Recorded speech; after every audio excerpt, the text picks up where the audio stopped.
Hey, what's up, JK? What's happening, man? What's going on? How it be? Man, happy to be here, boy. God bless you, my brother. Oh man, hey, every day is blessed. All I need is get up in the morning and I'm good. Hey, man. You're right. You're right. Hey, how you always say, a day above dirt was a good day Another day above ground. above ground. Exactly. Yeah. So yeah, man. What you been doing? What you been doing over the weekend, and have you been seeing what's been going on in the boxing game? Well, I've been thinking about Billy Joel Sanders and some of the things that's been going on. I saw the Canelo Alvarez uh, press conference afterwards, and we've actually been missing a lot in women's boxing. That's why I have Miss Melissa Smith coming on first, Mhm. so we can talk about some of the things that have been happening in women's boxing. Yeah. Heather Hardy, Clarissa Shields, of course. Mhm. Clarissa getting ready to go over to MMA, and Yeah. of course, uh, Melissa has written many books as girl boxing. She's on the board of the International Hall of Fame. Mhm. And once again, we will possibly be having another year without the Hall of Fame. So we're going to talk about all those things with her and some of the upcoming fights. So, Okay. yeah. Yeah. Yeah. Absolutely. Yeah, absolutely, man. It is a lot going on. I know whatever you do, hey, whatever you do, to make sure that don't nobody take your hat. Exactly. like, like like Jake took Floyd's. Man, that was Yeah, crazy. see. Yeah. Well, hey, see, that's what happens when you don't have them one-on-one. Where you got all the entourage and all that there. Yeah. I would have, I thought it might have been, really nice, I mean, as far as publicity, if, maybe, while y'all was at the weigh-in down there in uh, Indio, Mm. if, maybe my boy had slapped your head off, while y'all was at the weigh-in. I Yeah. mean, just, I mean, I'm just Yeah. saying, but we might have seen, like 3 rounds instead of six. But I mean, hey, Yeah. Right. I'm Right. just, Hey. I'm just saying, different times. You know what I mean? Yeah. Yeah. Man. And this ain't no real fight. You know what I'm saying? This ain't Man. no real fight. You know what I'm saying? But but listen, Logan. Jake Paul. I be getting these boys mixed up. Jake Paul got up under Floyd's skin big time. I mean, Floyd got mad. He said, I'll kill you." Man. Yeah, but it's kind of like. Mhm. Well, we'll talk about that after. Is Melissa in the building? We'll talk about that Okay. afterwards, because Absolutely. Yeah. I guess some stuff I want to talk over with you, man. Y'all Man. be y'all be talking, and plus, Boo Boo's my boy, man. You know what I'm Yeah. Yeah. saying? Hey, but anyway, Yeah. we'll We talk got to about bring her on. Definitely, we got to it. bring her on. Yeah. So that yeah, SP gonna bring her on. Yeah, we just waiting for her to get set up. Yeah. Girl boxing. You said that she girl boxing. That's her Instagram and Twitter and YouTube. That's what it's on. Yeah, yeah, I'm pretty sure it is, but we'll get that before before she Yeah. goes. Yeah, up under And her name. It's yeah, girl boxing. yeah, yeah. It's Right. I know she's glad that Gleason's boxing's back open. I see she's been posting some pictures of her, but they're Yeah. back at the gym and Yeah. stuff. So a Yeah. lot of those places up in New York are Yeah. opening under certain Yeah. conditions. Yeah. I'm sure we'll hear more from Scully. There's another big fight. I think it's May 14th up Yeah. in well, I believe one half of it is in Murfreesboro, Tennessee, and that would have the main event of the guy. If you remember when he came on, Tomlin. The young kid Tomlin that came on, light heavyweight prospect. Well, since he's been on with us, he's been signed by Lou DiBella. That's So wonderful. Yeah, that's wonderful. That's wonderful. yeah. And thanks, So thanks to everybody that's tapping in too, man. That's going live with us. We appreciate y'all. Definitely appreciate y'all. God bless y'all, man, for tuning in, tapping in the dog pound. I see I see some new faces in the chat room. Yeah, absolutely. Let me see who SB at. SB. Think she gotta get plugged all the way in. Yeah. Yeah. What's up, Vinny? How you doing, my man? See, King Kong is back in there. Let me see. Melissa just sent me a thing. She says she's backstage. Yeah. Yep. I'm just waiting on SB to bring her on. Yeah, we on it right now. For sure.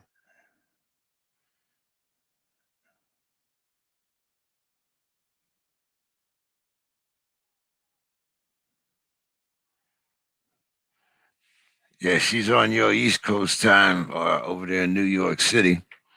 But as I was saying, yeah. Okay. Yeah.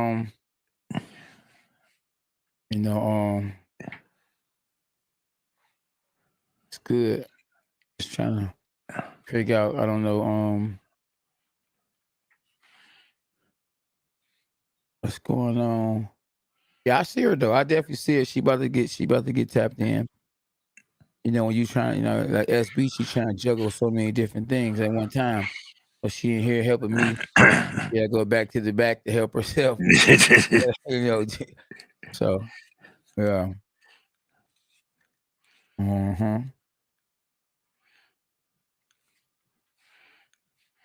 Yeah. yeah. The only thing is, when we laid in that we have less time with the guests, because most of the time, we only schedule them for a certain amount of time. So exactly. That's something that we definitely have to get, make sure that we get, tighten up on. Let me see if it's any technical difficulties on or whatever. Let me go ahead and you just let the people talk to the people, let the people know how they can find us and where they can find us. All that. So let me go see what's going on. One of the things that I want to talk about, of course, is the Canelo fight. A lot of people criticizing Billy Joe for not coming out, but he had a serious orbital bone fracture. So you can't really knock a guy putting his this is the hurt game, so a guy would actually be putting his sight as well as his life on the line, trying to go.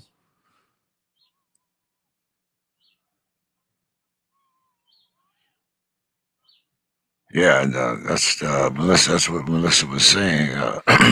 The guy was seriously hurt. There was no need, actually, for him to go out and take more punishment. I'm more concerned about Canelo's next opponents. And hello, Melissa. How are you doing this evening? Hey, great to see you all. Yeah, how you? Glad we worked this out. Well, hey, it seems like the COVID is not taking a big toll on you. I see you posting the different pictures every day. You're back in the gym now. Yeah, back in the gym. I mean, it's great. I wear my mask still and everything else. Even the Bruce Silverglade, who runs Gleason's gym, really has put a tremendous effort into keeping everyone safe who comes into the gym. People wear their masks, and air conditioning or the air system has really been improved. So I feel good when I go. So, and it's hard, man. These old bones, it's hard. No, But you hard, look hard. like you're back to having fun again, and you're Yeah, I enjoying am. you're It's just, enjoying yeah, yourself. it's just nice to be with my boxing family again. And if I can do one plug, one of the things about Gleason's gym is that they really embrace everybody. I mean, here I am. I'm 66 years old. They treat me like I'm just their long lost sister every time I walk in there to box. Um, but Bruce has started a program for people who are neurologically divergent, meaning their brains may not work quite the way everybody else's brains work. And he has a program especially for people who are in the autism spectrum on Saturday afternoons at 2 o'clock. It could be men, women, boys, girls, doesn't matter.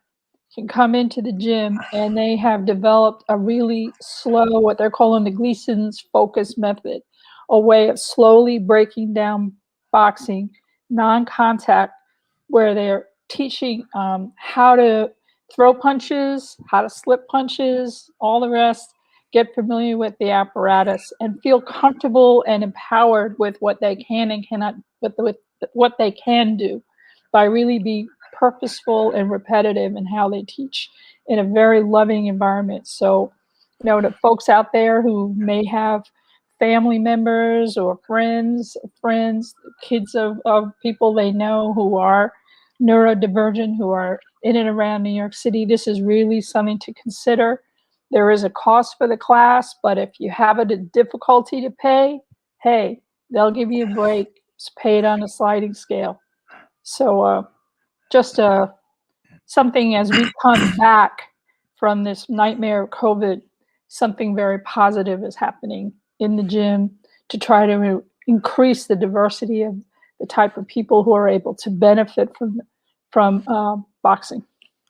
Well, I think it's going to be important for boxing to be more divergent, to get to more people, and to find out that boxing itself can be used in therapeutic purposes. It's not just all about the violence. Yep, exactly right.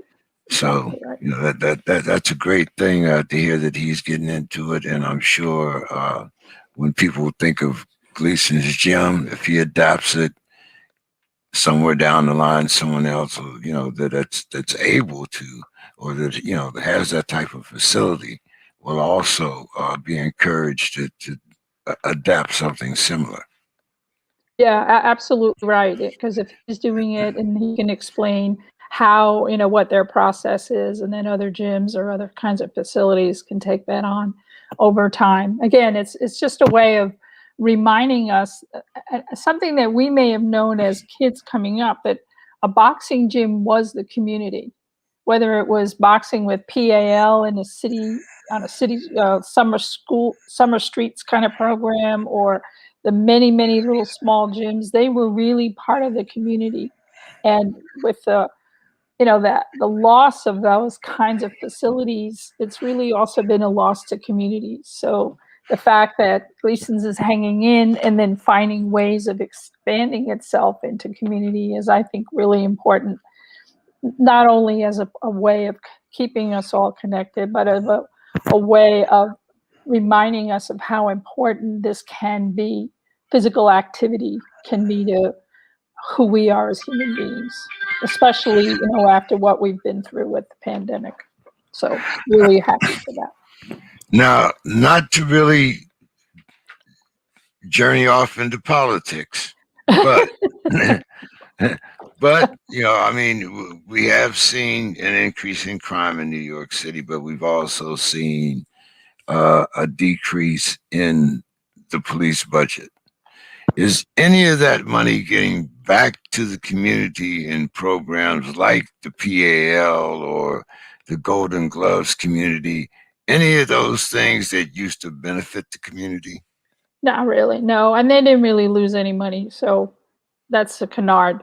They didn't lose it. They lost a class, right? The Okay. money was to pay for a class to go to the academy.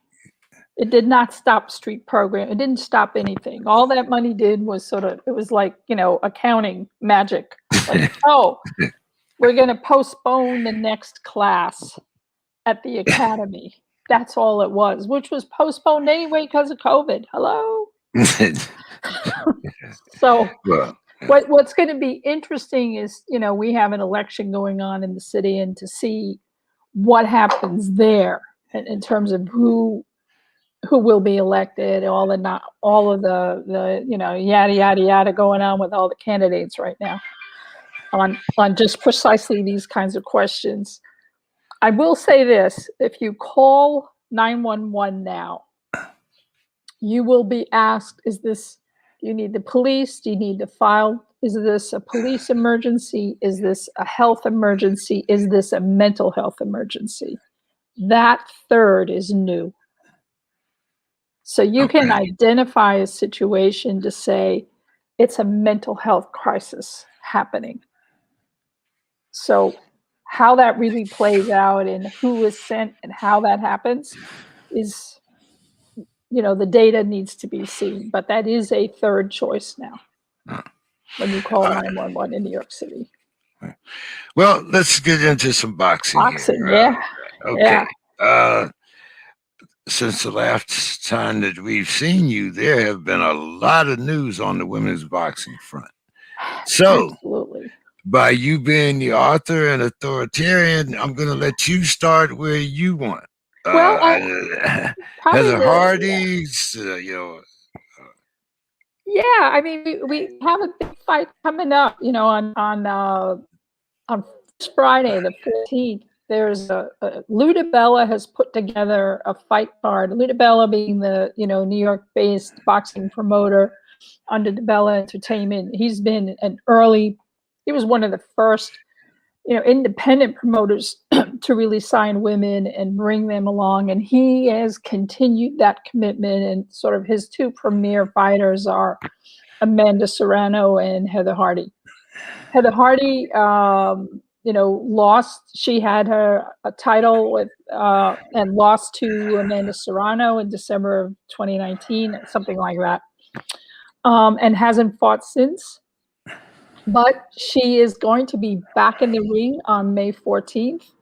She has moved up from featherweight up to lightweight, so it's a lot easier for her. I think she's a lot happier fighting at lightweight. She's 22-1. She's fighting Jessica Kamara, who is a fighter out of Montreal. A good fighter. She's 7-2. She did have a loss to Melissa St. V, and I'll get to her in a second. But they're going to have an 8-round fight. It'll be the main event down in Murfreesboro, Tennessee, which is where the fight card will be. Murfreesboro. Yeah. Oh, that's how you pronounce it? Murfreesboro. Yeah. Murfreesboro. Someone that's been stationed down there around that area. Thank you. I'm sitting here without a phonetic. Anyway, it's going to have 4 female bouts.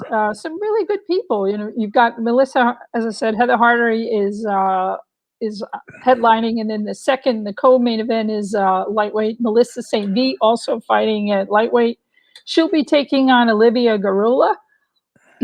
2 really great pro fighters. Both have been champions. Olivia Garula was, I think, a WBC featherweight, one of those bantamweight, really low weights. And Melissa St. V has had the silverweight for WBC. She won that down in New Zealand a few years ago. Then there's a bantamweight fight. Makia Krebs, who is recently signed by Lou DiBella. She's 1-0, and she'll be fighting Alex Love. Alex, who's 3-0, and she's a really great little fighter. She's one of those little mighty mites, and she was terrific in the amateurs, and held the U.S. national titles. Then actually was the first female fighter to fight on Fox Sports. This is about 4 or 5 years ago, on a sort of was a pro-am boxing card, and she was fighting at that point. She was in the armed forces, and she was fighting for the Army. So now she has left. She's fighting pro, And then there's a Stevie Jane Coleman is having her debut against Kelsey Wickstrom, also a debut fight. The fight card will be streamed online using UFC Fight Pass. So you'll need, if you're going to watch it, you'll need to pay for that UFC fight stream, but it's pretty Fight Pass, but it's pretty reasonable. Plus, you get all the UFC fights. And Lou DiBella has been putting his Broadway boxing programs using UFC. So that's going to really be some nice boxing. I got to say, because I'm back at the gym, I'm watching people fight. I have watched Heather Hardy work her butt off. She has had an amazing camp. She's been getting up at 5 o'clock in the morning, sparring at 5:30 with Melissa Hernandez, and I'll talk about her in a minute. They've been doing 2-3 days a week of sparring, getting ready for their 2 different fights that they're both having, both big fights. So her work ethic has been just amazing. She looks great. She's already at weight, so there's not going to be any issue. And because she doesn't have to come down another 10 pounds to 126, she's a happy camper. So I even saw her Saturday. I mean, just to say a word about women's boxing, there she is. She's preparing for her first fight in 2 years. And she was also there on Saturday working as a trainer, because that's what you got to do. You got to work. So that's that. And look, Jessica McCaskill went back to work right after winning Undisputed. So that's where we are with women fighting. If we're going to go back a little bit, probably the biggest fight we've had lately was Katie Taylor's win over Tasha Jonas. That was on DAZN last week. It was a really terrific fight, and if you can get onto DAZN and find it, I highly recommend watching it. Tasha Jonas she and Katie Taylor actually met in the 2012 Olympics, which was the first Olympics that women could compete. They fought at like the quarterfinals, and Katie Taylor defeated Tasha Jonas, and Katie Taylor went on to win the gold. From what I'm told, their fight in the arena in the United Kingdom, or in London, had the highest decibel noise ever in the history of that particular venue, and has never been matched to date. So that was a very exciting bout. So to see them back at it all these years later was really very exciting. It was scored very, very closely. Katie Taylor, I think it was 96-94, 96-95, 96-95. So a really, really tight scoring. Other people I know who watched it had the spread a little bit wider in Katie Taylor's favor.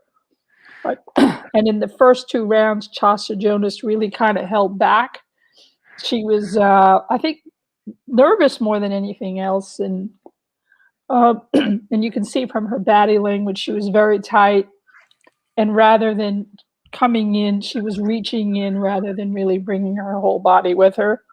But once she got going in the 3rd round, she really came up with some creative offense and defense, put Katie Taylor a little bit on the back foot sometimes, which is not general, but a really great effort, and exposed some faults of Katie's, and gave you the sense that Katie can be toppled. May not be Tasha Jonas, but Tasha Jonas certainly proved her abilities as a fighter, and in fact on the WBC pound for pound list on the different weight categories, we actually brought her in as number 5 on the lightweight, which we had not had her on the score. But she had also had a remarkable battle against Terry Harper over the summer, which everybody, me included, says that was the best fight of the summer, male or female. It was that the level of boxing was that great. She didn't get the win there. Everybody thought she should have. So I know at least on the on the Ring Magazine list, we agreed that she deserved to be in the top 5 for that weight class. So Other big news is Terry Harper, who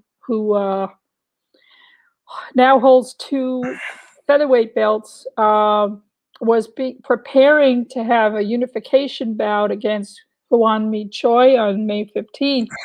On her last day of sparring, she popped a plate in her hand.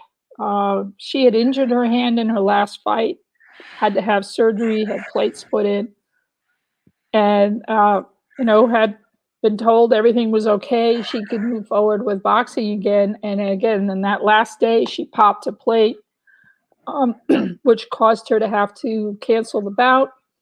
And she had to have another hand surgery to fix the injury. And we'll see when she comes back.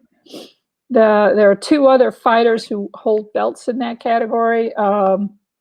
So one of them is Meva Hamadouche, who has the IBF, and then there's the WBO, which is held by Michaela Mayer. Michaela Mayer is she's the American who's managed by Top Rank. You've seen her in a lot of bouts on ESPN. And she's been making a lot of noise going, hey, what about me? What about me? I want a piece of this. So we'll see how that all goes. Another big fight coming up is the WBC super lightweight title defense by the Brit Chantel Cameron. I think she's 13-0. She is facing the really, really slick pro Melissa Hernandez.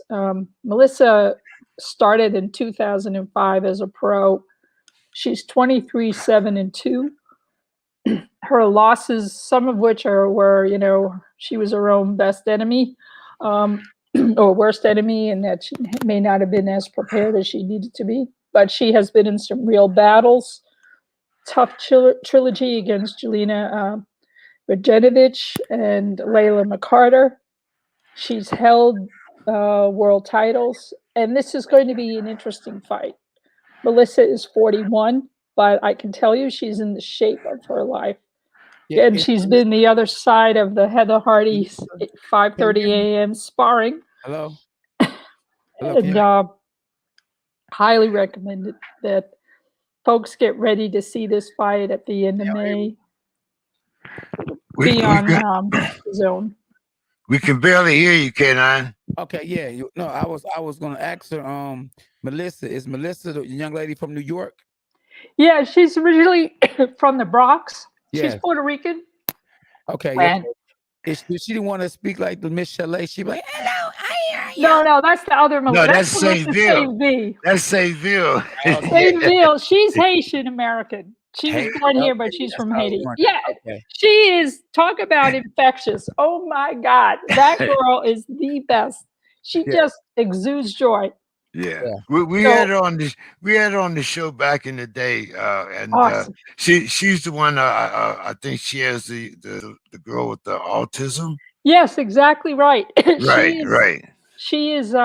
She's just she's team Vasquez. She's team autism.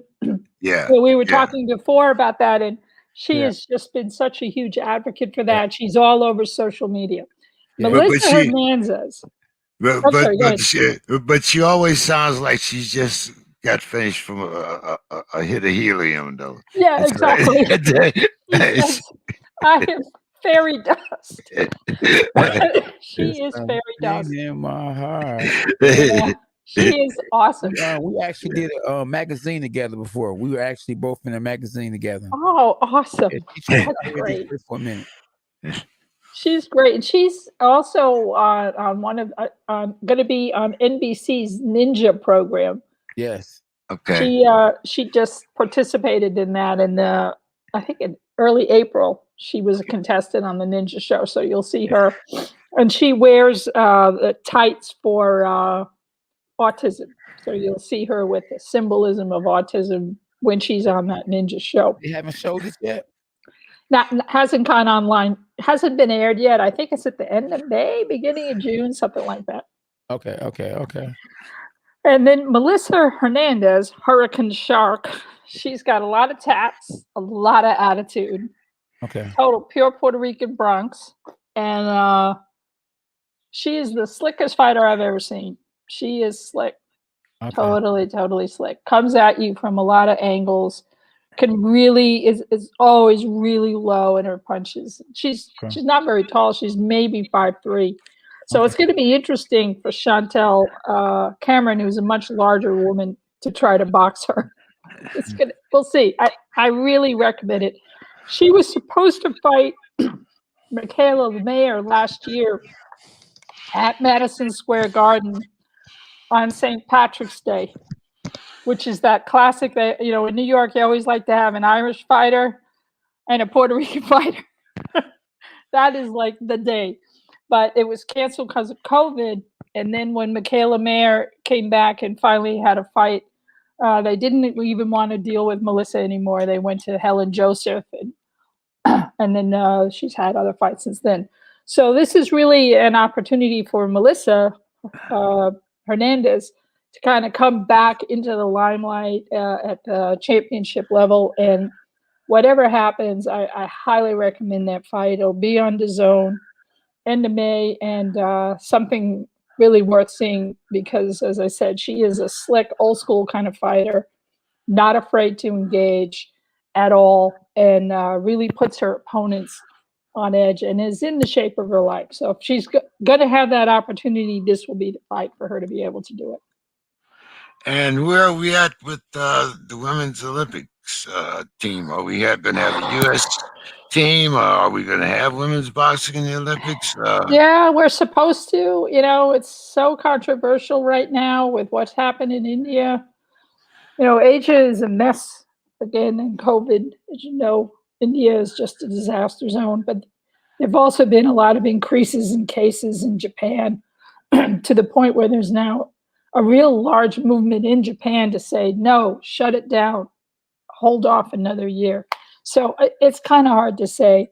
There's the women's team in India, their boxing coach died of COVID just a week or two ago. That's devastated their team. At one point, I think 7 or 8 members of the team had COVID at the same time. So, yeah, the U.S. is continuing to move forward. I believe there are going to be trials. I don't have a date yet on when that's going to be. I don't know that we know who the team is just yet. But USA Boxing is moving forward, but I just don't know the answer. Just like in a lot of other sports, it's hard to know what's really going to happen because we may be a little bit more in a positive zone in the United States right now related to COVID, but Asia is in a bad way. And Europe's not too far behind. No, they're not. And I got to tell you something about the Canelo fight. So great fight. I loved it. I was not a believer that Saunders would ever win, but that's another whole story. But there were 73,000 people plus in that stadium, and I dare you to find a mask in the stands. The only masks I saw were people around the ring because they had to. Now I'm thinking to myself, Texas, really? Shoulder to shoulder in Texas and no masks? Are you freaking kidding me? What happened? I don't even know where to go with that. Well, actually, we'll know in about 2 weeks. Yeah, we will. 73,000 people. In that, which is like great for boxing. Yay. Most in an indoor boxing event in the history of boxing in the United States. Awesome. You're talking like the kind of numbers you see, when AJ would come out in Wembley Stadium and there's 100,000 screaming people. But it's the middle of a pandemic. Right. Well, but like you said, though, it is Texas. Now, since you went with AJ, last week we had Bob Arum saying that this fight wasn't going to happen.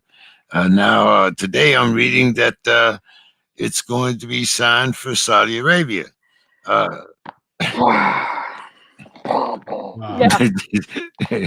Thank you so much. Love it. One of my favorite places. Yeah. Yeah. No words. I'm sure. I'm sure you have your reserve seat ready on. Oh yes. Well, I'll On. be smoking and drinking as I drive there. Yeah.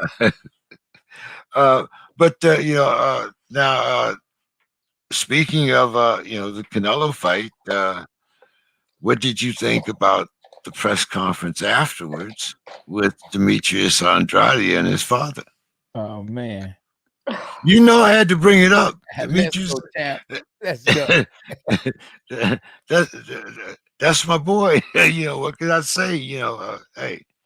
But your thoughts, Melissa? It's boxing, it's boxing, right? But here's another thing that I found. It is absolutely amazing to me how Canelo can learn how to speak English in the blink of an eye. Oh yeah, well we know that his English is perfect. He's got an accent, but he can speak. He just chooses not to. he learned how to say that F word pretty good, didn't he? Yeah. It's like, it's my night. Hello. Not your night, my night. Yeah.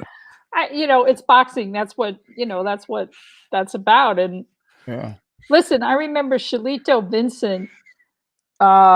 This is in the women's side, right? Shelly Vinson, who was fighting out of Rhode Island, she was dogging Heather Hardy for years. And she used to do exactly that. She'd practically jump into the ring when Heather won to say, "What about me?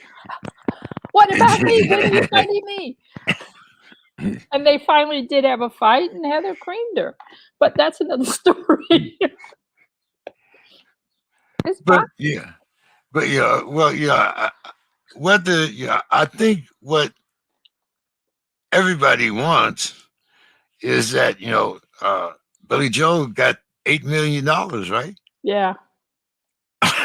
So I mean, you don't have to fight me, but I'm hoping, maybe I can get 10, maybe I can get 7. I mean that's life-changing money. You can't blame the kid for trying to hustle a fight. I don't have any fault. This is the environment of boxing. So if he doesn't do that, how is he going to get heard? Right? It's not like his promoter is helping him right now. Right? Is his promoter trying to get him a fight with Canelo? I'm like, power to you, because this is boxing. Yes. And I hate to say it though, but like, why would Canelo take a chance on a high risk and lower reward? Yeah. Yeah. I mean, you gotta think, it's too much. I mean, it ain't like that. Andre's just like, every time he fight, everybody's saying, "Oh, I gotta see him. He's pay-per-view." Oh man, and he's a southpaw, so southpaws are dangerous. The reason why Canelo fought Billy Joe Saunders is because he's a southpaw with a country behind him. Yeah, it's a big difference. It is a big difference, and and money, a lot of money. Money. Hey, listen. Saunders got his own money. They got a country over there. They got a whole different president and all kind of stuff over there. And not only that, but he has, even if he never fights Canelo again, he has a lot. He has a future in boxing, whether he wins, loses, or whatever to Canelo. I mean, whether he can bounce back from that kind of a serious injury is another whole conversation. But he never has to fight another fighter in America ever. He's fine. And then think about it. Look who he got backing him up. Who was backing up Andres? I respect Andres. He came on the show. He's a good dude. But Billy Joe Saunders got the heavyweight champ of the world backing him up. Exactly. He's sitting there front and center without a mask, but front and center. Enough. So him bringing him to the fight, that's gonna be views along itself. Both they followings, they both got millions of people following them. So they gonna all come to the fight. They go all buy the pay-per-view. Same as the Jake Pauls. Even though he's a YouTuber, he got a whole bunch. He got a bunch of young people that's willing to pay pay-per-view money to see him. Exactly. Even though he I ain't know. He doesn't know how to box, but they don't care. What do they know? They want to see him do something silly. Give me your hat. they just want to laugh. They want to laugh. They want to have fun. They want to have fun. Yeah. Hey, but now, if he's not going to fight Boo Boo, and the reason why I'm saying this is because Charlo tweeted out some things afterwards that I thought, like, if he's not going to fight Boo Boo, what makes you think that he's going to fight you? Already the rumors are, and I would say that this was more than likely, is that he's going to fight Caleb Plant. Well, yeah, because he wants to be undisputed. Why would he fight anybody else? Well, not just undisputed. Now, well, the day before or 2 days before, when they bring out this diamond-studded belt, that once again, like Canelo has 8 belts now. Yeah. Two of them, I guess are champs for life or eternal champs or whatever however they go, that have absolutely nothing to do with the meaning of boxing. Yeah. But yet and still, like you said, now, Caleb Plant's going to be the next, that he's going to fight, but if you want to establish this legacy, I also think, just like he told Boo Boo, you have to fight somebody. Yes. You have to, and I thought that the deal that he got, even though now he's his own promoter, but 10 or 11 fights for that much money, so that you're not going to see the best of Canelo, at least for 7 of those fights. I mean, that was a given to me. Yep. Yeah. Hey, so listen, I think this is what I think. I think that, this is what I know. Canelo learned a whole lot from when he fought Mayweather. He learned the lesson. I need to get people at the time. It's all about timing. Canelo fought Mayweather at the time that Mayweather had more experience than him. Mayweather wouldn't dare get in the ring with Canelo now, even if he was fighting active. So guess what? Canelo's going to fight Caleb Plant because Caleb Plant don't have experience. It's kind of the same thing. Even though he might be the bigger guy, he's not the better guy. He doesn't have the experience. Right. And at the same time, now, to be honest with you, I think that Boo Andres and Charlo will give Canelo a harder fight than Billy Joe Saunders and Caleb Plant. I think that now we're not going to play the race card or none of that, but we're just going to keep it 100. Now, when Laura fought him, he was a black guy, they say Laura won that fight. Some people say Canelo won that fight, but some people say Laura won it. When he fought Floyd Mayweather, another black dude, what happened? Mayweather beat him. Nah, but he still was 2-2 because at the same time, he knocked James Kirkland out. But he had people that's kind of slick, that's boxing, got a little rhythm, whether you're black or white, it don't matter. Green, yellow. Canelo got a problem with them kind of guys. Canelo fought Billy Joe Saunders because he knew that Billy Joe Saunders hasn't been active. The same Billy Joe Saunders that fought against Andy Lee would have gave Canelo some problems. But that Billy Joe Saunders is going, and gone. Home run. He's not that hungry, sitting down no more. No.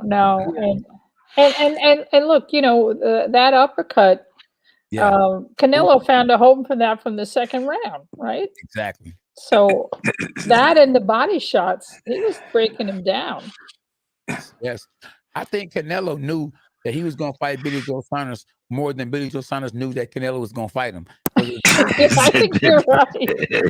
If Billy Joe Saunders knew that Canelo was going to fight him, he would have stayed hungry. He'd have stayed active. He'd have been fighting regularly. Yeah. I think him being rusty hurt him a whole lot too. I mean, he wanted to pull the shots off, but the shots wouldn't come because he hadn't fought in over a year or something. Last time he fought was in 2020. Canelo knew it. I'm about to fight tomorrow. I'm going to fight the next day. I'm going to fight the day after that because I'm going to fight Billy Joe Saunders because he hasn't been active. And he got a country behind him. And I'm going to get Tyson Fury fans too. Come on. You're the next Yeah. contestant down. And I get to speak English. Exactly. Thank my fans in Texas. Yes, absolutely, absolutely. So I mean, you gotta. At the end of the day, Canelo is doing what's best for him. You can say what you want to say about him. He's the smartest, business-minded fighter today. Yeah, I mean, he's he made was sure great. that he should that he want to fight when he want to fight him. Floyd Mayweather wasn't fighting the best fighters at his time. He fought them when they wasn't the same no more. And when Yeah. Shane Mosley, even though Shane Mosley still almost knocked Mayweather out, Shane wasn't the same though he was when he fought Oscar De La Hoya. No. Oscar De La Hoya wasn't Oscar De La Hoya when he fought Shane Mosley the first time. No. Yeah. And Cotto wasn't the same. Same Cotto before he fought against Margarita that Floyd Mayweather fought. So it's about totally different. person, Yeah. you know, and man, and I'm telling you, Canelo learned. Canelo was paying attention. Melissa, I know you're up there in New York City, so we gotta let you go. So why don't you give us your final thoughts for the evening? Well, you know, if you can, you know, tune into UFC Fight Pass on Friday night to watch, you know, some really good boxing and watch Heather Hardy come back into the ring. Stay tuned for Chantel and Melissa Hernandez. That is going to be a really great exhibition in boxing. You're going to have a boxer fighter and some real slickness. It's going to be interesting. Old pro, younger woman, height.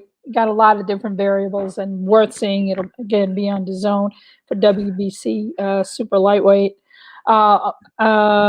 Let's see what else. I think that's about it. I can be found on Twitter, Girl Boxing Now, on Instagram, Girl Boxing Now, on Facebook, Girl Boxing. And one other thing. Yes, sir. This year's Hall of Fame. This year's Hall of Fame, yeah, it's going to be held off for another year. You know, the booklet's coming out and everything, but there will be no Hall of Fame in June. Unfortunately, it'll be 2022. It'll be fabulous, but yeah, being held off. Oh man, yeah, it's sad. But there will be a Women's International Hall of Fame in August. Next time I'm on, I'll talk to you all about that. But it'll be in Vegas, August 12th through 14th. Oh, okay. All right. Well, thank you so much. Great to see you. You too, Melissa. Talk to you next soon. Take care. Bye-bye now. All right. Bye. Yeah, Melissa's great friend. Every time she comes on, she brings you know, the history of girl boxing. That's what her book is about, the history of women's boxing. You can go on there and find some of the great Black women's boxers from the 1800s. You know, I mean, she really breaks down the whole history of women's boxing from bare knuckles on. So she's a very good reference. Follow her on Facebook. K9, $8 million, man. $8 million. You know, I've always said, you know, that you know, it's a poor man that can't take an ass whooping, because I've been poor most of my goddamn life. But $8 million, I might have to think about it. I mean,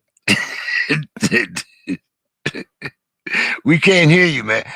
Your mouth is moving, but you ain't saying nothing. I was about to say, I remember the first time Mike Tyson started making the millions when he took it to the next level.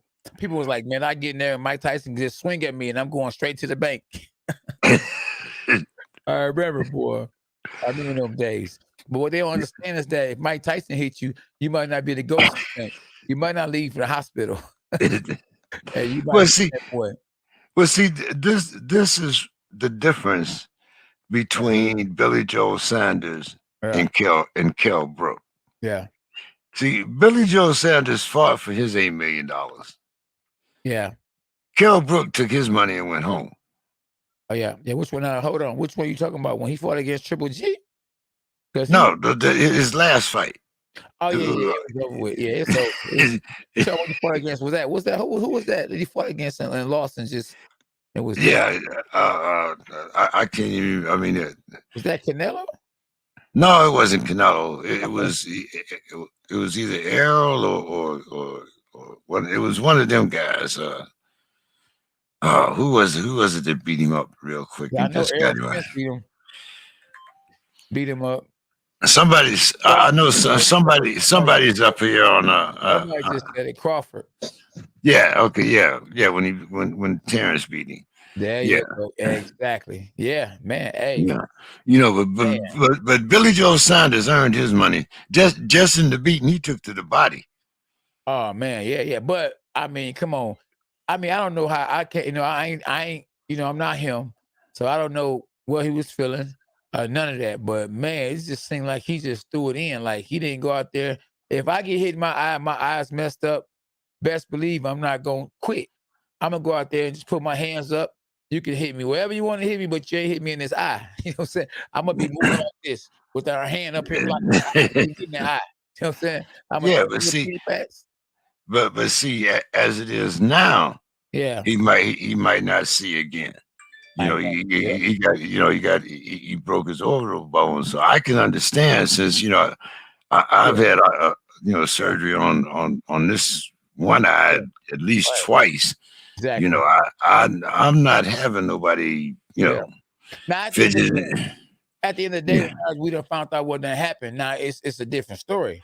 But you don't know. Okay, man, my eye broke. My nose broke. My jaw broke. You don't really know at the time. I mean, right. Yeah, he just felt that something hurt. He hit my eye, and he thought about Carol Brook. You know what? I want to live to see.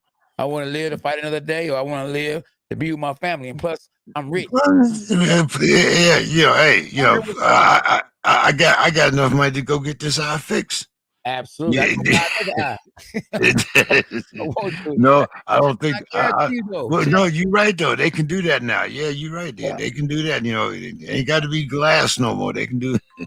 Yeah, you're right. What I'm saying though, if that was the old Billy Joe Saunders who hadn't won a world title, who wasn't rich and famous, I think he would have fought on with that eye the way it was. He would have fought on.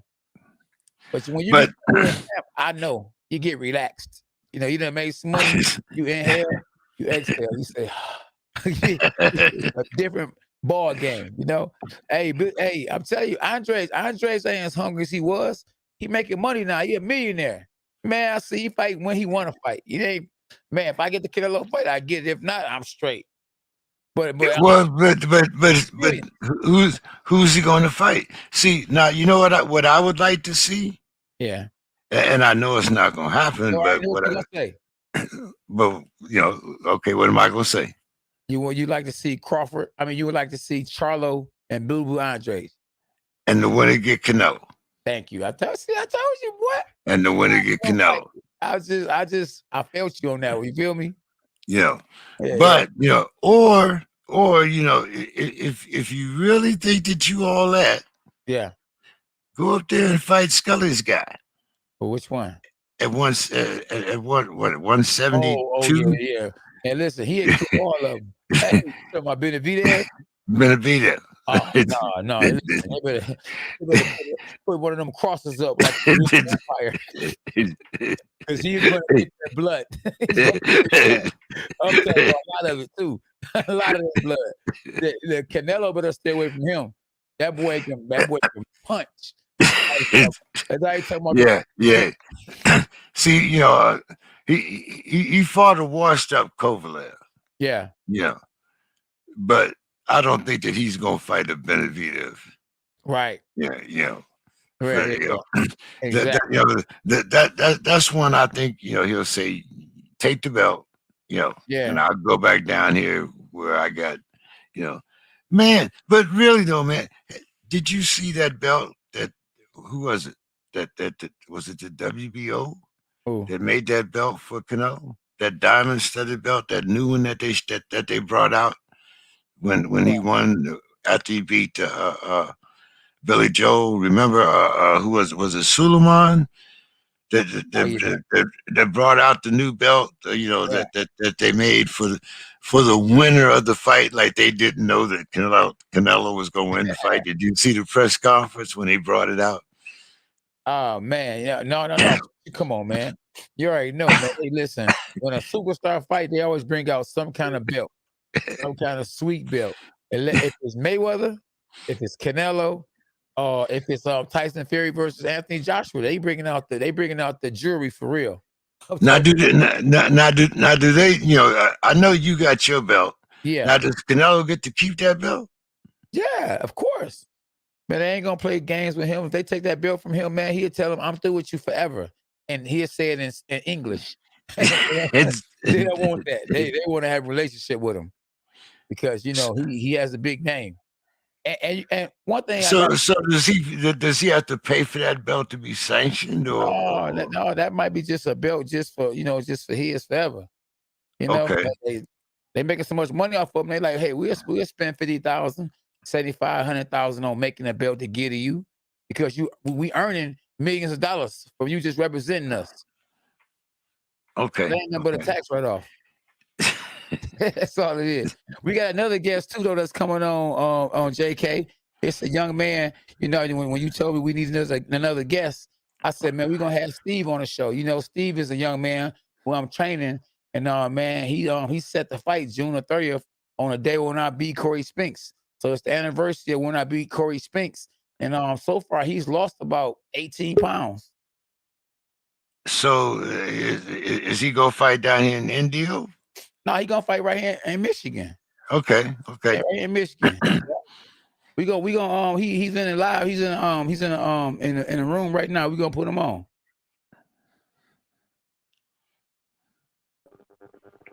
Yeah, welcome to the show. We got yo. Hey, what's up, champ? Hey, how you doing?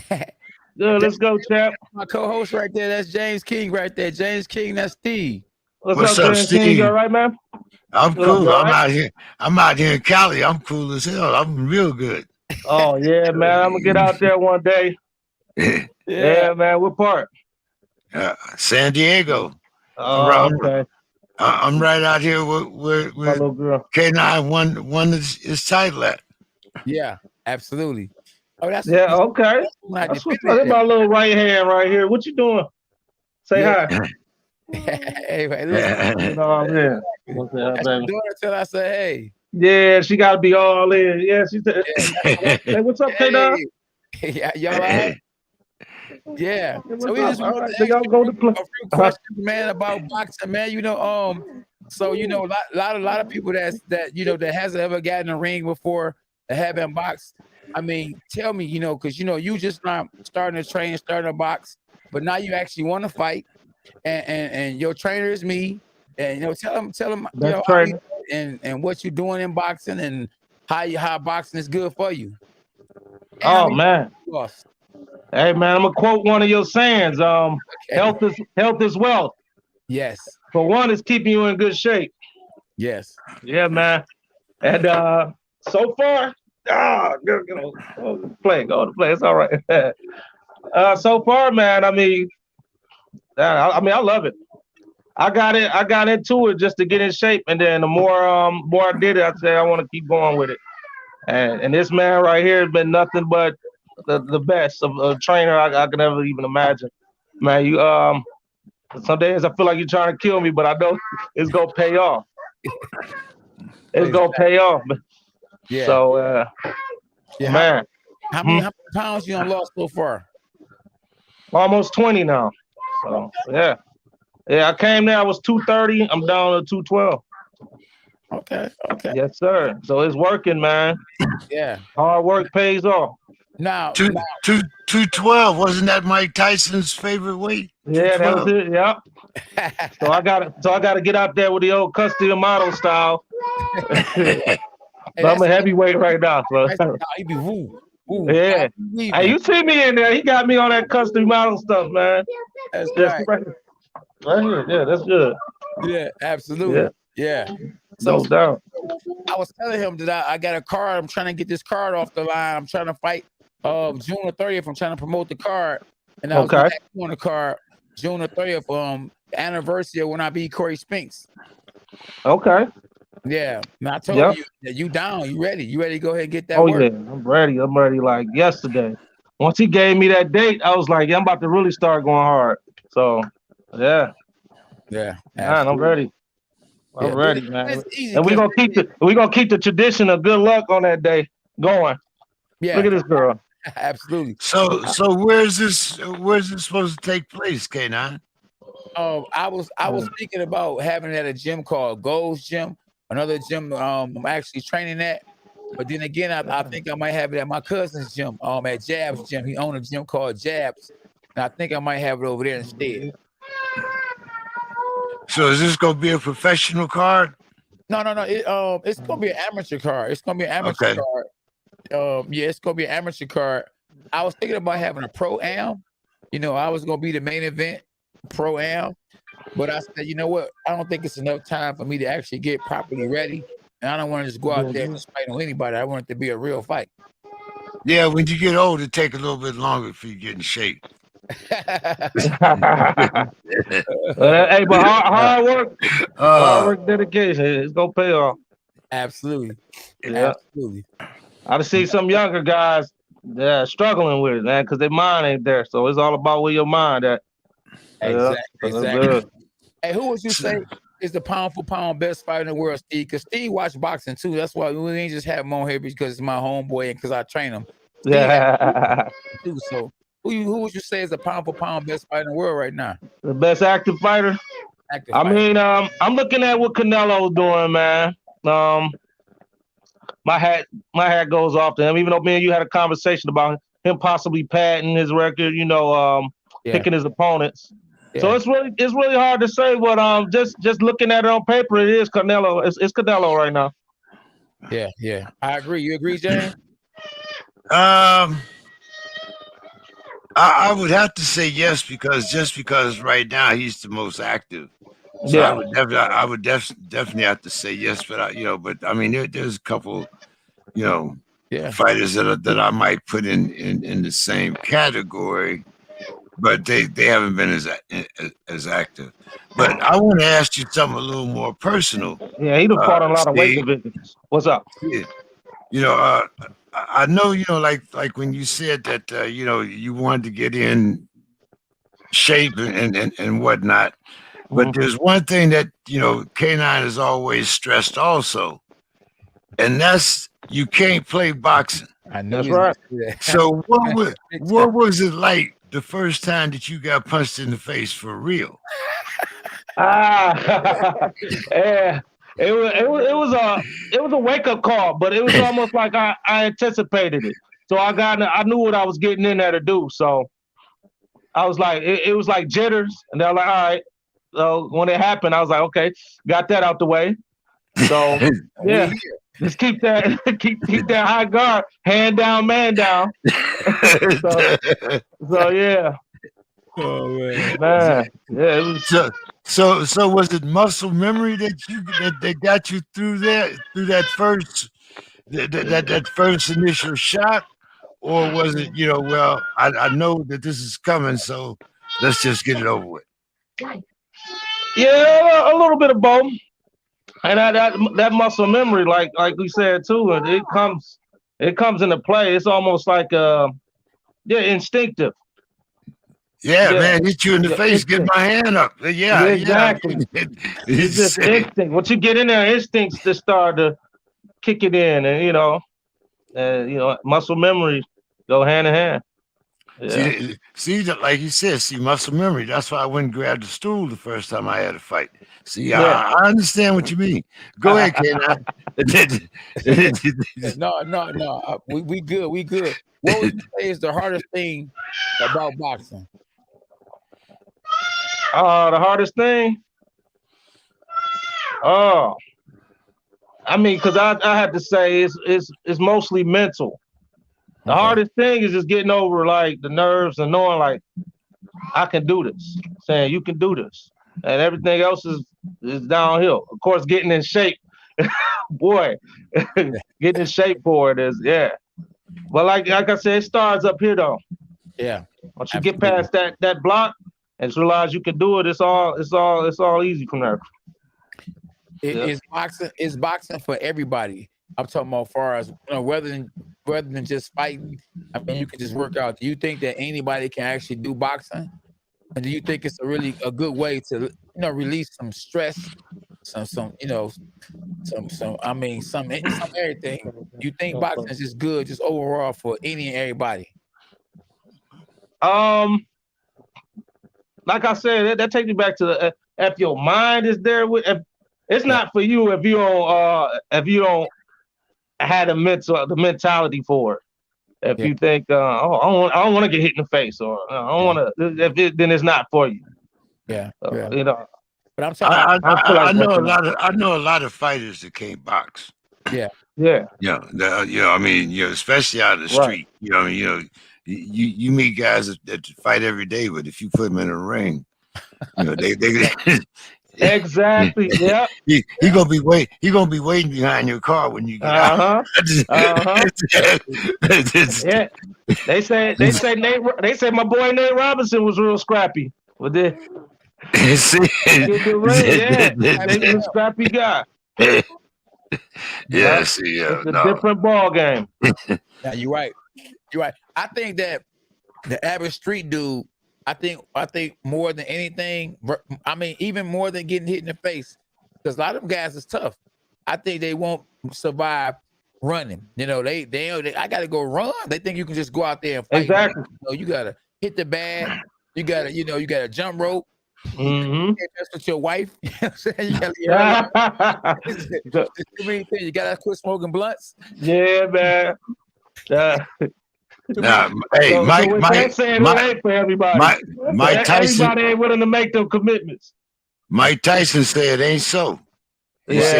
He said you can smoke a blunt every day. You can smoke a blunt. You can smoke a blunt before the fight, like he did with Roy Jones. Oh, see.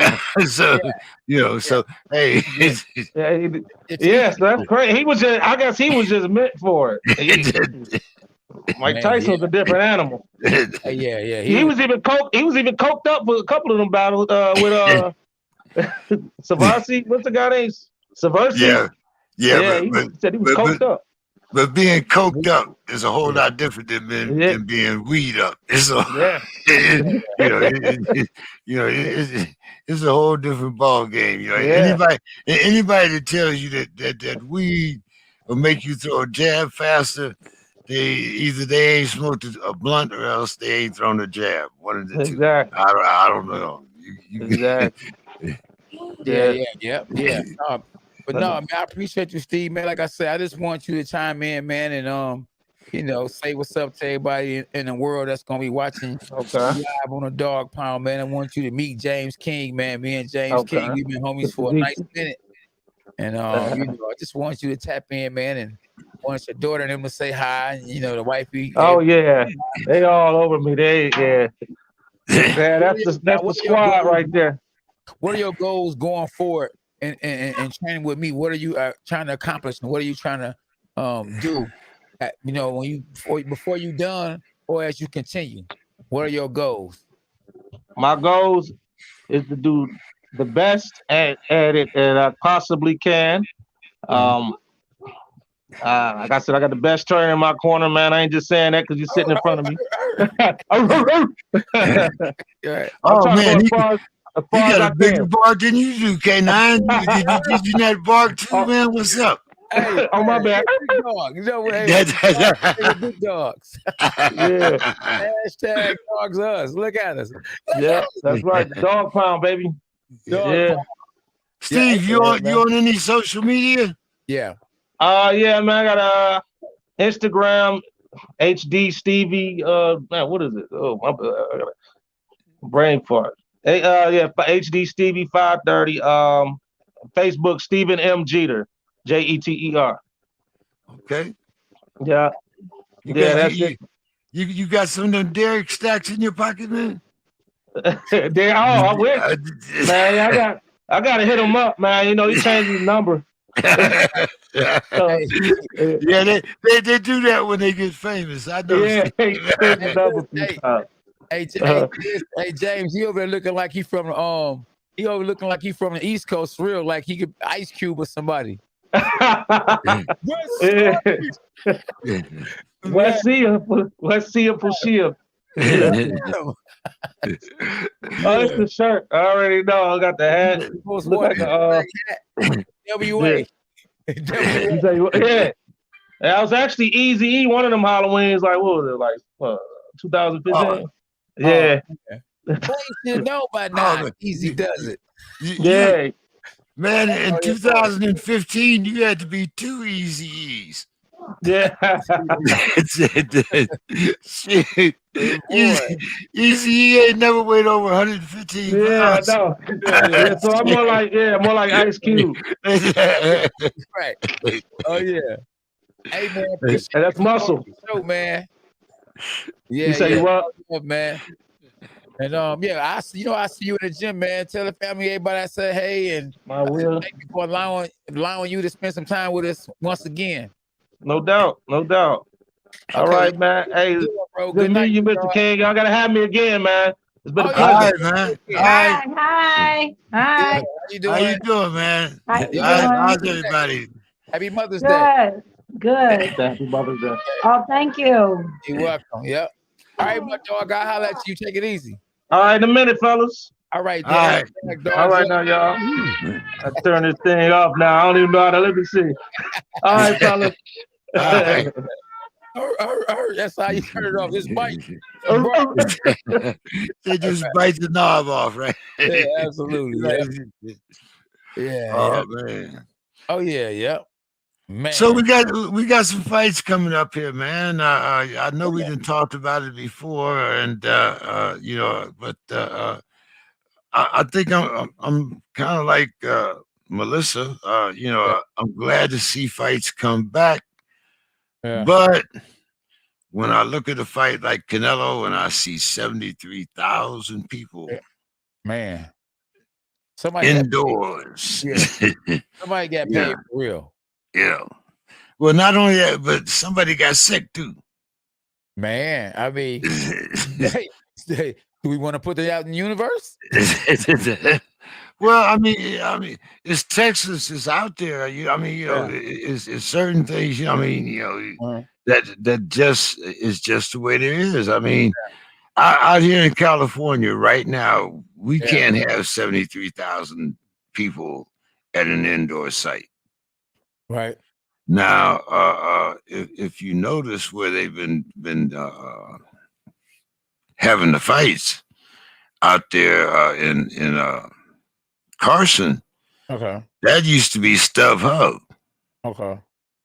Yeah. And the reason why you can put fights out there is because Stub Hub was originally supposed to be for soccer and for tennis. Okay. So it's all except for the press boxes and all that. It's all outside. Okay.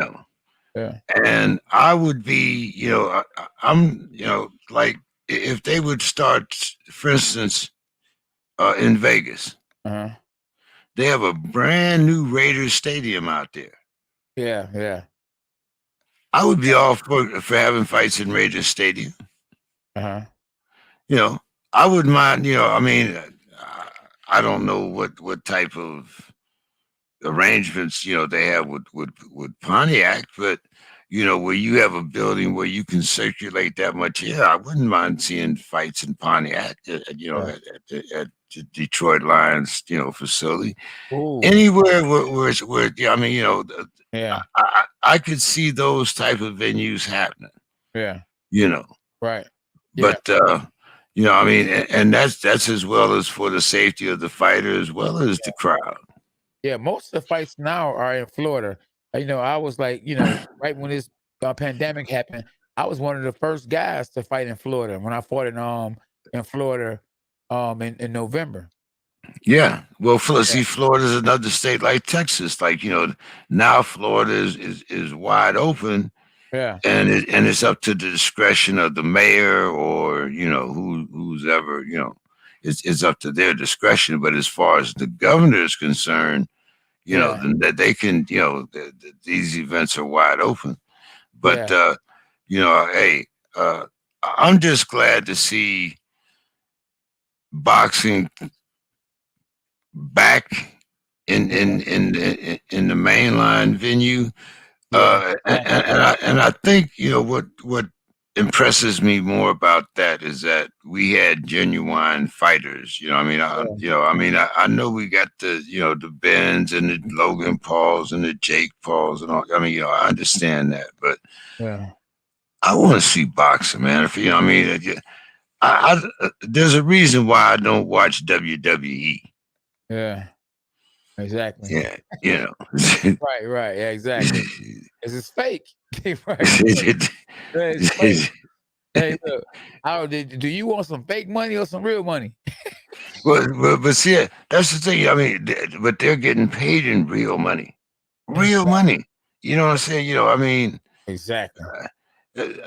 Just think, if somebody had told you when you won your championship belt the first time, that you would be training a guy to make more money than you to fight a fake fight. Wow, that's big. That's deep. That's deep. I mean, can you imagine somebody going to Emmanuel Stewart and saying, "Hey, man, I want you to train so and so to fight Frank Ramirez"? Could you imagine when Emmanuel might have told him, because Emmanuel, you can do that little voice, but you can imagine what Emmanuel might have said to him, he'd probably had 3 or 4 guys throw him out of crump, especially if it had been at night. He might not have done it during the daytime, but at night, shoot. Right. Yeah. I see. They say Canelo. They say Caleb Plant is next. Of course, Caleb Plant's next because Caleb Plant doesn't have a chance to beat Canelo. They're not going. I keep telling you, and then maybe when he gets his 10th or 11th fight, he might get in there with somebody that might give him a little, a little run for his money. As a matter of fact, I wouldn't even see him as his last fight, fighting a guy like Benavidez because he can lose the fight at 170 or whatever they fight at, and he can go and he can still continue his career down at 160, 160, 168, whatever he wants to. He can go back down. In other words, that doesn't have to be the end of his career because he's only, he wasn't the real champ up there anyway. Exactly. So he could go back down, and that wouldn't hurt Canelo at all. But or he could. Depending on how the fight turned out, he could make he could make that his retirement tour. Either way, he's not going to lose. He got what, 365 million in the bank, so he's not going to lose. Plant ain't going to be as easy as fight as people think he is. I mean, Plant got a nice little style. He got he ain't just no slouch. No, but there's a reason why they call him Sweet Hands. They don't call him KO Hands. They call him Sweet Hands. Hey, they sweet. Right. But do you actually think now? And you saw them belts that Canelo had up there. Do you really think that somebody's going to beat Canelo by decision? Oh no, heck no! They're not gonna let that happen. Right. So you got to bring a little more than Sweet Hands to the party. Oh yeah, that's right. You got to bring him. They had one judge had him beating Floyd Mayweather, and that was a unanimous decision by far. Yeah, well, like I'm saying, but there's a lot of decent chances for some other guys to get some decent fights. Exactly. But once again, we talked about Tank's fight. Tank moving up 2 weight classes. We talk about some of these other guys that are going to be fighting. Are we going to see a Errol Spence, Terrence Crawford fight in 2021, or is it going to be 2022? And speaking of that, what's up next for your son, man? Man, he's just staying ready. You know how they say, stay ready, so you ain't got to get ready. So he's just staying ready. Yeah, he just staying ready. That's all. He was supposed to have been fighting last week. But the fight, they canceled the fight because of the COVID. They didn't pass the protocol for the COVID. So he didn't fight. Man, I know for sure, Lord willing, I throw this card June 30th, he'd be fighting in that card. And I'm really just trying to get him ready for pro because the money is going pro. And the goal is to become world champ. So, being an amateur for all your life or to have 400, 500 amateur fights, like a lot of these fighters be doing nowadays, especially Laura. What country is Laura from again? The Cuba. Cuba. The Cuba. I mean, Cuban fighters. but those programs really don't exist anymore. Those I mean, that old Cuban boxing program where you seen Yeah. a guy get 300 fights. Yeah, right. Even what's his name? Alexei Lomachenko. Yeah. I mean, you don't see guys, getting those type of that type of amateur experience anymore. And especially now, I mean, most amateur programs, whether they've been European or US or whatever, most amateur programs have been really shut down since 2019. Yes. So, Yeah.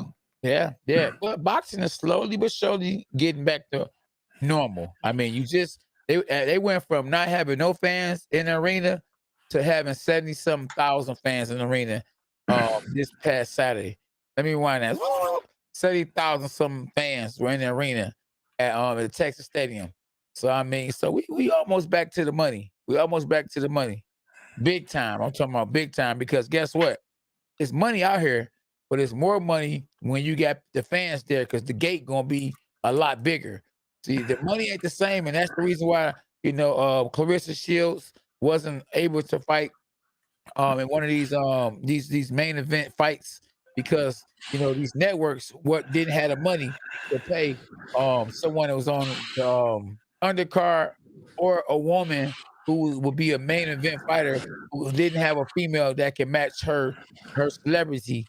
So that's why she said, man, I'm about to go and do my own thing, fight on pay-per-view, or I'm about to go at MMA and make some money.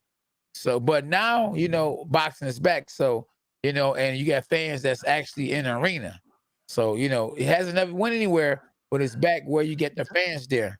So I'm happy, man. I mean, fortunately or unfortunately, some people that's taking the COVID shots are getting sick. Some people are not getting sick. It is what it is. You got to do what's best for you. But I'm happy where we at in the sport of boxing.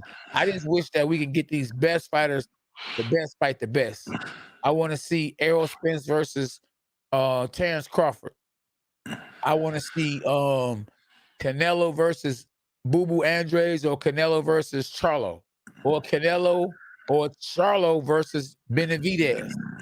I want to see the best fight the best. I mean, and when you think about it, only one weight class, everybody's fighting everybody. The best is fighting the best. And that's what weight class, if you know what it is. What weight class is it, JK? Lightweight. Huh? I would say lightweight. Can anybody on here tell me what weight class that is? I know what you're gonna say. You're gonna say junior welterweight. Okay. Do anybody know? Can anybody? Because they tapping in and they writing things, and the breakdown said 135. So I'm gonna tell you the truth. 135, you wrong, and JK, you wrong. And the weight class where everybody is fighting, the best is fighting the best, is my favorite weight class, the junior middleweight division. Come on, man. Hey, look, even John, you wrong. He said 140. No, think about this right here. Jamel Charlo wouldn't have all the belts if everybody didn't fight everybody. He got all the belts because look, somebody just said 168. Nope, no, everybody ain't fighting everybody. Junior middleweight, think about it. The belt has jumped around from man to man. That's why I'm gonna do a video called Hot Potato. The belt went from Charlo to Tony Harrison. The belt went from Tony Harrison to Charlo. The belt went from Julian Williams. I mean, it went from Hurd to Rosario, from Rosario to Hurd, from Hurd to Julian Williams. I mean, and then from Julian Williams back to Charlo. The junior middleweight division is the best division as far as when it comes to everybody fighting each other. That's the only division that everybody is fighting everybody. Not 168. Now 168 is right there with them because everybody fighting everybody because everybody want to fight Canelo because he's a cash cow. So that's the only reason why everybody's fighting everybody. You know, because he's fighting everybody. Everybody that he know he can beat. That has right. But if Charles go up to 168, or if Boo Boo go up to 168, or if Benavidez come down on 168, he gonna vacate his belts. He gonna tell him, you don't have it for anybody. You have it. Get out of here. Get out of here. Yeah, yeah. That's how you do back in the days, though, didn't they, James? They called your butt out. They'd go find out where you was at. They'd be right up in the club. They right in the strip club, wherever you at. I want to fight you. Why you ducking me? Look at what all your man's on. Let's go, champ. Shannon Briggs. Shannon Briggs was everywhere. Klitschko was at. Klitschko was on the boat. He was on a boat. Yeah. Yes. Shannon Briggs swim out to the boat. Hey, that's but I wanted to ask you about a fight that I think didn't you do the Fedor fight live? Yeah. Okay. Fedor, man, that boy 6 foot. Man, I don't know how you can be 6'6", 6'7", and fight at junior middleweight. Unbelievable. It's unbelievable. Wow. So you've been talking about your weight class. So talk about Fedor now. What you think? Let me tell you. Can he stay at that weight? Oh yeah. Because the man is thin. Thin is I don't know what. He is. You ever saw a thin line between love and hate? Listen, thin line between love and hate is him all day long because he's thin. And I would hate to fight him if I was trying to become world champ. So it's definitely a thin line between love and hate. And he's thin line between love and hate. He's thin, but people going to hate to fight him if they got to fight him. Unless it's someone that got way more experience than him because he's still a little green. So I wouldn't probably give him the chances of beating a Charlo right now as what we speak. But you get him a couple of more fights and he learned how to box a little because I'm quite sure he know how to box. But I don't know if he's fighting the right kind of fights right now. But against someone that's stronger than him, that has more experience than him, maybe he might box. Because at 6'7" or 6'6", you wouldn't think that he would be fighting guys on the inside. He like to bang. I mean, tall as you is, God bless you with height. Why would you use your reach? And the man is, that's like somebody 7'7" in the NBA and laying the ball up. I mean, but hey, it is what it is. You know what I'm saying? It is what it is. But if he gonna fight Charlo or fight whoever else that's the top guy, he gonna have to learn how to. He gonna have to. I ain't gonna say learn how to box because we don't know if he can box right now because he been knocking everybody out. He gonna have to box because it's gonna come a time that you ain't gonna be able to knock everybody out, and it's gonna be a guy that's gonna love the fact that you banging with him because that's what they do. So he gonna have to box at 6'6", 6'7". Let me wind that. 6'6", 6'7". He gonna have to box for sure eventually. Now we also had a fighter that we've had on the show a couple of times, and everybody's giving him some really good praises, but he got upset, and he quit on the bench. Okay. Omar Figueroa. Oh wow! Don't remember that was I think was that before the Fedor fight or the fight in between Fedor and Andy Ruiz? Because you did that card, remember? Yeah, I did. I can't, that card, it was a couple of good fights, but it was a couple of boring fights. So I can't really remember. Figueroa quit on his bench. He didn't come out for the what was it? No, who? Who you say? Figueroa, Omar Figueroa Jr. Able Yeah. So did. Yeah, Yeah. I definitely remember that. Man, listen, I don't know how he survived as long as he did because he hit and get hit and get hit again.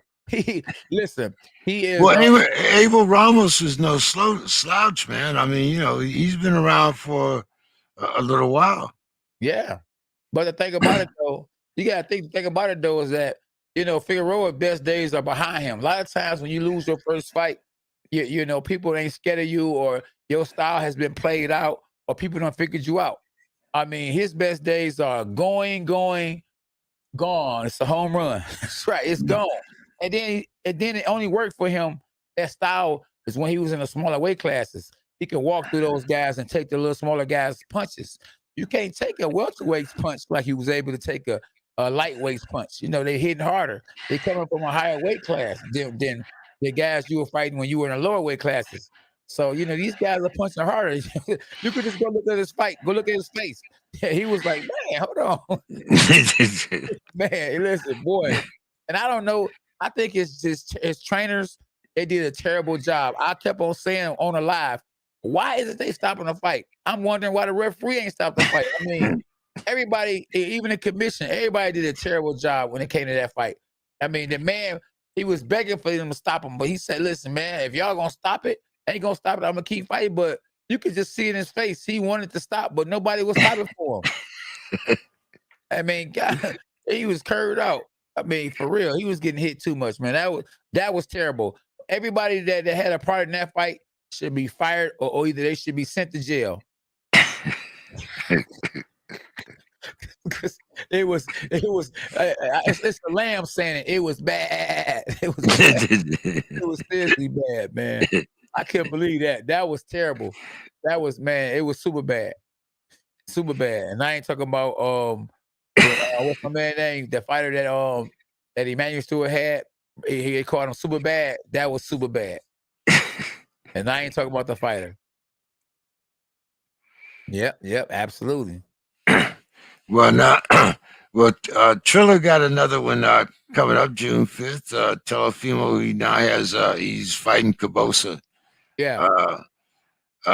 You know, these fights, you know, to me really don't really mean that much. You know, you got Floyd fighting Logan Paul on the 5th.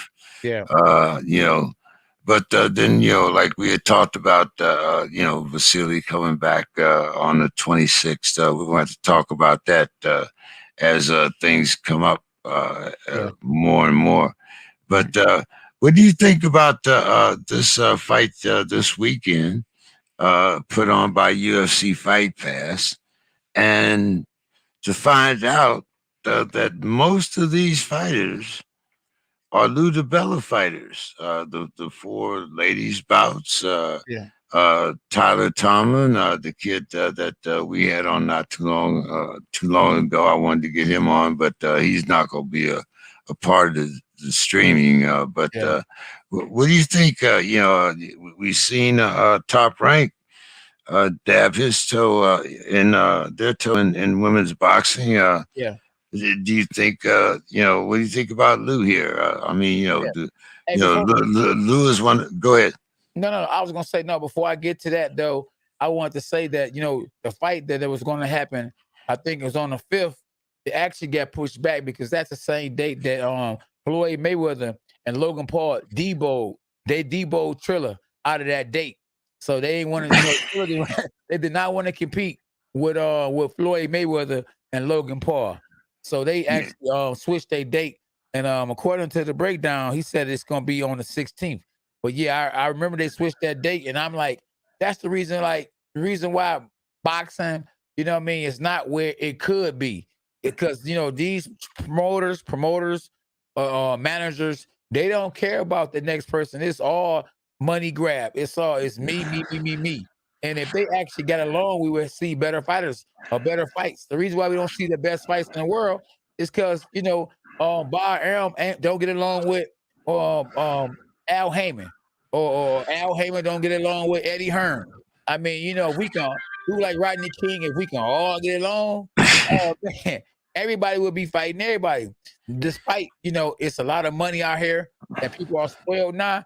The best will be fighting the best because they'll be making them phone calls. Eddie Hearn will be like, "Man, what's up?"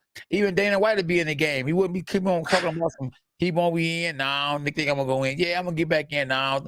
He'd have been in the game because they'd have been talking to each other. Instead, Dana White is cussing out Eddie Hearn. Eddie Hearn cussing out Dana White. Hey, man, everybody cussing out everybody. We just like Rodney King, and we should all get along. But yeah, Ludabella, man, I always like Ludabella, man. Ludabella has always been really good for the sport. He worked for HBO.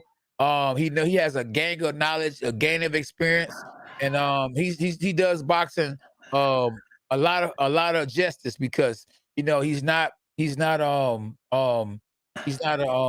Hollywood. He respects the game and the sport. He gives people opportunities. Man, if it wasn't for Ludabella, Berto would have never got the kind of money and recognition he got. I couldn't believe Berto was fighting guys. Andre Berto was fighting guys on HBO, guys that we consider bums.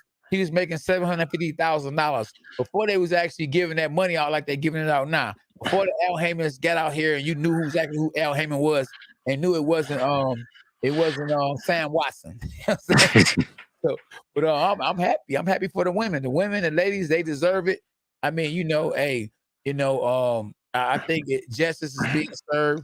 If a woman can do what a man do, she should get paid just as much as a man get paid. So I'm happy for them. I'm happy for them. I'm happy for and then MMA done made women's boxing a lot manageable now. I can sit there and watch a woman hit another woman in the face now and not say, ooh. Because they be kicking each other in the eye and they be slamming each other in the head. They be DDTing each other and everything in MMA. So, I'm happy for the ladies, the women of boxing. I'm happy what Ludabella's doing. And I'm happy that we got fans again in the arenas. Maybe they come and see me. Would you consider training a woman boxer full time? Yeah, absolutely. I mean, absolutely. I mean, just because I know she a woman, I mean, I'm really gonna try my best to make sure she don't get hurt because, that's one thing that I wouldn't want to see, and I think that that's one reason why women's boxing probably is not up there like it could be, or you would want it to be, because nobody wants to see, especially a woman, get seriously hurt real bad. I mean, but knockout sell, K9. Huh? But knockout sell. Yeah, knockout sell. But when a man hits a female, it's like, oh man, everybody, he'll get beat up by her whole family. You know what I mean? When a man he gets beat up, it's like, hey man, it was 1-on-1. A man hit a woman, it's terrible. So, but we talking about two women though. Yeah, but I'm saying that same woman, if you don't know she a boxer and you see her all lumped up, you gonna think she got beat up by some dude. So, what I'm saying? So, it's hard, to just, to watch that if a female is getting really beat up real bad, So that's why, me training a female, I would put all my all into making sure she got a real good, defense. Anybody can fight. We all can punch and hit somebody, but we all have defense. Mayweather became one of the greatest fighters of all time, not because of how good his offense was, but how good his defense was. Pernell Whitaker, he became one of the greatest fighters of all time. He had good offense, but it was more about his defense, So in boxing, they just say knockout sell, but defense will help you from being punch drunk. So having Parkinson's diseases and all that kind of stuff. Okay, so I'll put it like this then. Yeah. Would you train Clarissa Shields' next opponent? Oh, hey, you gotta remember, I would be getting paid, so yes. Hey, man, listen, only business. I would. Hey, listen, not trying to knock her or anything, but correct. But you a real big knockout ratio now. Nah, man, I ain't blazing her. But she ain't been knocking these girls out. So we got a chance to survive. So whoever for her, she can say, "Oh, I went to the distance with the GOAT. I went the distance." So that itself is real good. Just think about it. If Ben Askren could have got to the 3rd round, he could have made it interesting. He could, man, people would have been like, man, being hit, and then we could have found out if Jake Paul can really fight. Because he's looking like he can fight because he fight against handpicked guys, knocking him out in the 1st round. But if Ben Askren could have took him to the later rounds, you just never know. You just never know. Ben Askren did his best impression of Andy Ruiz that night. As he come in there, he had more fat over his belt than I got over mine. But anyway, I mean, and whatever you thought about teaching him his footwork, all that went right out the window. So it was like, But anyway, everything takes time. Everything takes time. Yeah. Well, so what's going on between you and Jay Leon? Oh, Jay Leon Love, man. He a fanboy. So, he one of Jake Paul's trainers. So we used to spar all the time. And I used to get him that work. I used to have him like a bobblehead. And he just, I don't know, he act like he jealous of me. I don't know, he mad because I became a world champ and he didn't become a world champ. So, you just start talking crazy. I was calling out Jake Paul, like, man, if Jake Paul really want to get some recognition, then get in there with a 2-time world champ. People will respect you a whole lot more if you beat somebody that won a world title versus somebody that just got out of retirement or just had a hit replacement. So, I did that. I said that to him and put it in a tweet. And Jake Paul jumped to the rescue Jake Paul like he needed somebody to rescue him and just did all the talking. And like, man, he a grown man. Let him talk for himself. But, Jay Young Love with his pom-poms, and it's just, he need to stay in his lane. So, I had to let him know about himself. And, he tried to, swing back just like in the gym. I KO'd him. I gave him an uppercut, body shot, made him like a bobblehead. And then, it was what it was. And, he got the Benavidez problem. So he need to stay in his own lane. You feel me? I didn't know he was still active. No, it's over with. Yeah, it's over with, man. He be on there smoking the hookers and all that stuff, man. So it's over. Exactly. Somebody said Jake Paul needs to fight me. Exactly. That's what I was saying. If Jake Paul, and I'm 48 years old now. So if he can't beat a 48-year-old K9, then guess what? Jake Paul need to go sit down somewhere. I mean, his chance having a chance to beat me would be at 48. Definitely not at 38 or 37, because that's when I won my first world title. But wait a minute now. This is Boxing Breakdown. He's talking about Jay Leon Love fighting you. Yeah. But somebody else is saying that Jake Paul should fight me when he said he needs to fight. Yeah, he wasn't talking about. I posted that on the screen, but he was talking about Jake Paul because Jay Leon Love ain't no money in that. You know what I mean? And then he's in a different weight class. But if it's an exhibition, I could fight anybody. But you gotta remember, Jake Paul is actually fighting real fights. What I mean by real fights is he's a pro fighter. He's fighting pro fights. The fight that Mayweather and Logan Paul finna fight is an exhibition because they're not gonna allow Mayweather to go out there and fight because boxing is weight classes. So he can't go out there weighing 154 and think he about to fight Logan Paul in a pro fight because Logan Paul gonna be at least 30 pounds bigger than him. Yeah. So you see Jake. So you see the Boxing Breakdown said Jake Paul because he already know, man. I ain't even thinking about no Jay Leon Love, man. That man, I ain't gonna make a nickel knocking him out. I mean, you know what I'm saying? And it ain't nothing personal. It's business. I want Jake Paul. Man, I beat the brakes off Jake Paul. And the man is 3-0 as a pro. The man is 3-0. Well, who has he fought? He's fought. Who he fight? He fought Nate Robinson. And Nate Robinson is a basketball player. He fought Ben Askren. Ben Askren coming off a hit replacement and had just retired. And he fought. Who else he fought? The first fight. That lets you know it was that bad. I don't even know who the first fight was. Yeah. I saw another thing on where Ocho Cinco is supposed to be fighting somebody too. Absolutely. That's a grab. That's a grab. Money grab. Yeah. So you got football players. You know, I mean, who's gonna be next? We gonna bring who's the other guy that used to they say used to fight, used to wear the big pants. What's his name? You said who? Used to wear the big pants. They wear the big pants. I don't know, man.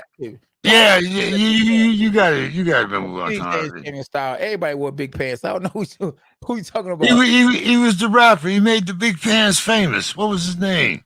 Come on, man. The dude out here, huh? Crisscross? No. They wore their clothes backwards. No. MC Hammer. Hammer. Yeah. Oh, what about him? Say everybody else fighting. Why didn't MC Hammer fight somebody? They say he used to box too. Yeah. You know, MC Hammer. I think he managed. You remember he came to the ring with Evander Holyfield because they both. Yeah. So yeah. Everybody know the guy with the big pants, man. Come on. Exactly. Yeah. Hey, man. Shannon Briggs talking about fighting James Toney. James Toney been calling Shannon Briggs everything but a son of God. Everybody trying to fight. I'm gonna tell you a fight that'll sell and that'll actually break the record of Manny Pacquiao versus Floyd Mayweather. 50 Cent versus Floyd Mayweather. 50 Cent too big for Floyd, man. Man, but so was Logan Paul. We talking about exhibition. This ain't gonna be a real fight. Because Floyd said he ain't coming back for a real fight. And 50 Cent ain't going for no fake fight either. 50 Cent, I don't know. 50 Cent. 50 ain't gonna do it. Because 50 pride, he ain't gonna let Floyd hit him in the mouth. He wants to be the cap. He ain't gonna be able to tap, rap, do none of that if he get knocked out by Floyd. Yeah, 50 Cent would be like me. He'd go back there and grab the stool. He ain't, after about 2 rounds and no, that ain't gonna work. But hey, man, look here. We've been out here talking and driving for a long time. It's time for K9's Corner, right? Man, yes, it's at K9's Corner. At K9's Corner, man, we always got something to talk about. And I just want to talk about. Let me get some of this coffee right here. Let me go ahead and get my caffeine up.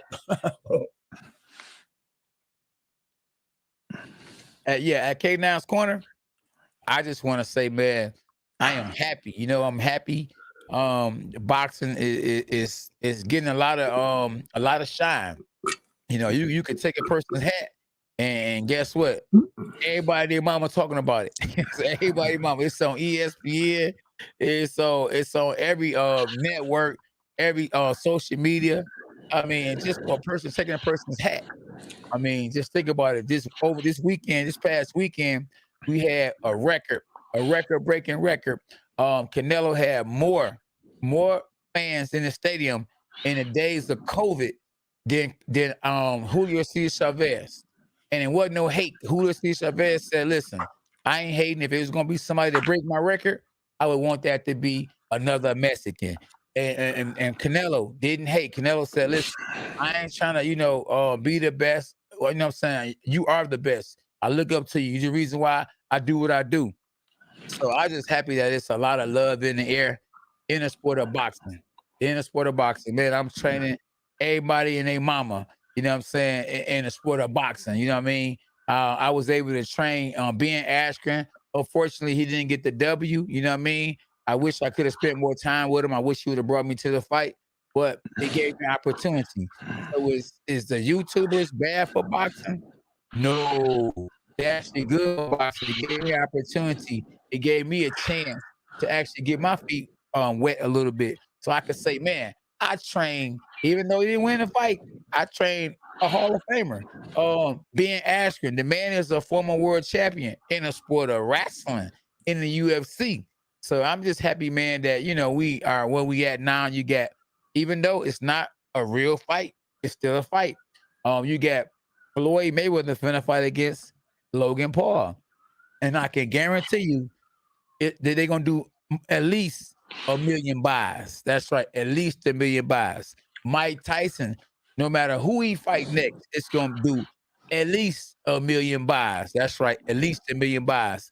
And guess what? Since Floyd ain't gonna fight 50 Cent, guess who's gonna break the record between Manny Pacquiao and Floyd Mayweather?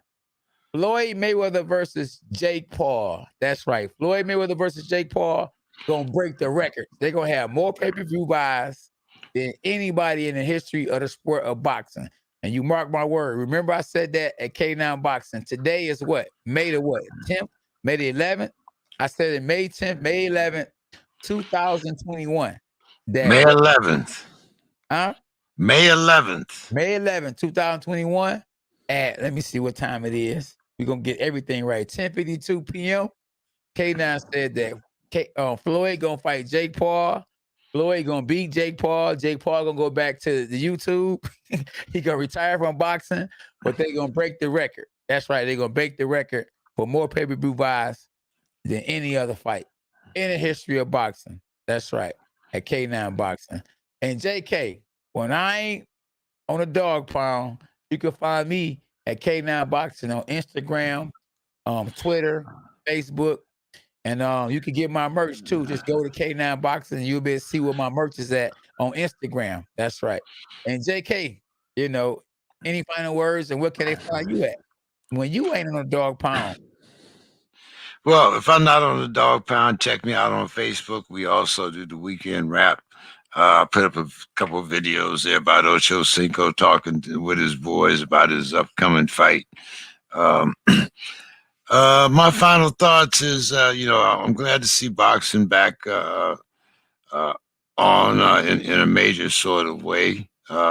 I just, hope people are thinking about their health also. I know, we all want to get life back to normal, but we also don't want to go back to the old days where we're all shut back up in the house again. So, be sensible and,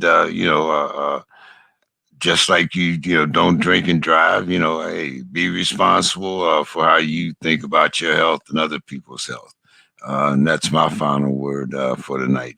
You can find me on Facebook on the weekend wrap. Of course, we also have the Dog Pound. Check out our Facebook page.